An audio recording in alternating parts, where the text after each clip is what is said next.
Assalamualaikum warahmatullahi wabarakatuh. Pada video kali ini saya akan membahas mengenai kelanjutan e-commerce. Nah, untuk jenis-jenis transaksi e-commerce, yang pertama ada business to business.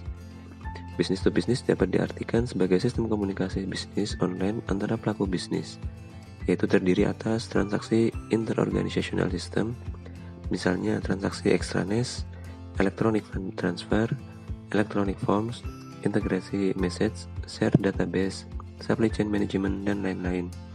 Kemudian ada transaksi pasar elektronik. Yang kedua yaitu ada business to customer, merupakan transaksi retail dengan pembeli individual. Selain itu, business to customer dapat berarti mekanisme toko online, yaitu transaksi antara merchant dengan e-customer. Kemudian yang ketiga ada consumer to customer, yaitu merupakan transaksi di mana konsumen menjual produk secara langsung kepada konsumen lainnya, juga seorang individu yang mengiklankan produk barang atau jasa, pengetahuan maupun keahliannya di salah satu situs lelang. Kemudian yang keempat ada consumer to business, merupakan individu yang menjual produk atau jasa kepada organisasi dan individu yang mencari penjual dan melakukan transaksi. Yang kelima ada non-business electronic commerce, meliputi kegiatan non-bisnis seperti kegiatan lembaga pendidikan, organisasi nirlaba, keagamaan, dan lain-lain. Yang keenam ada intrabisnis, electronic commerce. Kegiatan ini meliputi semua aktivitas internal organisasi melalui internet untuk melakukan pertukaran barang, jasa, dan informasi, menjual produk perusahaan kepada karyawan, dan lain-lain. Nah, untuk dampak positif e-commerce, yang pertama revenue stream atau aliran pendapatan baru yang mungkin lebih menjanjikan yang tidak bisa ditemui di sistem transaksi tradisional. Kemudian dapat meningkatkan market exposure atau pangsa pasar, menurunkan biaya operasional, kemudian melebarkan jangkauan, meningkatkan customer loyalty, meningkatkan supplier management, memperpendek waktu produksi, dan meningkatkan value chain. Nah, sedangkan dampak negatif e-commerce yaitu ada kehilangan segi finansial secara langsung karena kecurangan, pencurian informasi rahasia yang berharga, kehilangan kesempatan bisnis karena gangguan pelayanan, kemudian penggunaan akses ke sumber oleh pihak yang tidak berhak, kemudian ada kehilangan kepercayaan dari para konsumen, yang terakhir yaitu kerugian yang tidak terduga, disebabkan oleh gangguan yang dilakukan dengan sengaja, ketidakjujuran, praktek bisnis yang tidak benar, kesalahan faktor manusia atau kesalahan sistem elektronik. Nah, untuk security untuk e-commerce ini ada beberapa. Yang pertama, one time password. Pengguna password yang hanya dapat dipakai sebanyak satu kali. Biasanya password angka digital yang merandom angka setiap kali transaksi. Yang kedua, konsultan keamanan. Konsultan, organisasi, dan institusi yang bergerak di bidang keamanan dapat membantu meningkatkan dan menjaga keamanan.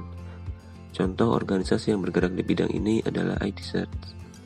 Yang ketiga, kerangka kerja atau framework dari e-commerce memiliki beberapa komponen, antara lain yaitu National Information Technology Committee, Communication Infrastructure, EC atau EDI, standar atau infrastruktur, yaitu menentukan standar yang dapat diterima oleh semua pihak, merupakan salah satu kunci utama.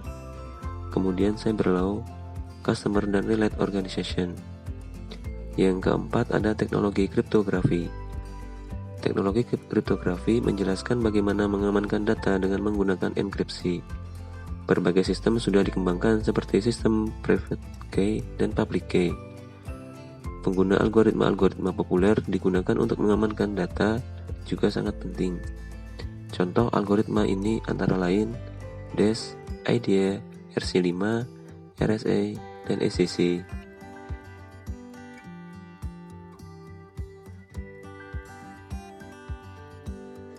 Nah, untuk sistem transaksi e-commerce ini ada sistem order belanja.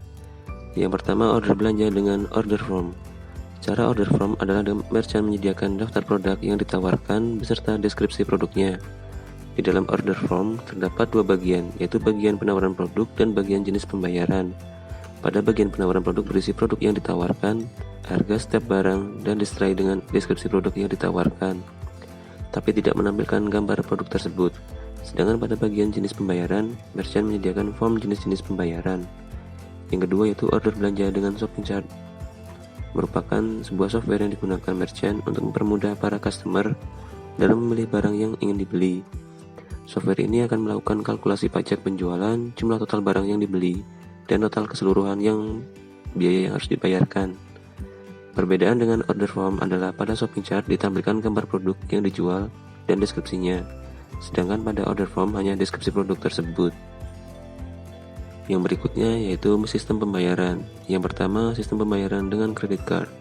Sistem pembayaran dengan menggunakan credit card adalah metode pembayaran yang paling banyak digunakan secara online. Beberapa cara atau kategori untuk penggunaan credit card sebagai metode pembayaran. Yang pertama, metode enkripsi dengan menggunakan protokol SSL. Kemudian metode three-party payment system. Nah, cara kerjanya yaitu cardholder memberikan informasi credit card kepada pihak ketiga, dan payment gateway akan melakukan otorisasi dan mengirimkan hasil otorisasi berupa bentuk kode kepada merchant. Kemudian merchant akan mengirimkan barang kepada pembeli. Yang kedua yaitu sistem pembayaran offline dengan smart card. Sistem pembayaran offline ini diterapkan apabila merchant sulit terhubung online ke suatu bank untuk melakukan otorisasi pembayaran. Cara kerjanya yaitu cardholder memasukkan uang ke dalam smart card yang disebut dengan uang elektronik melalui ATM, bank, atau internet, di mana uang tersebut digunakan untuk belanja atau melakukan transaksi internet. Nah, sekian pembahasan e-commerce kali ini. Wassalamualaikum warahmatullahi wabarakatuh.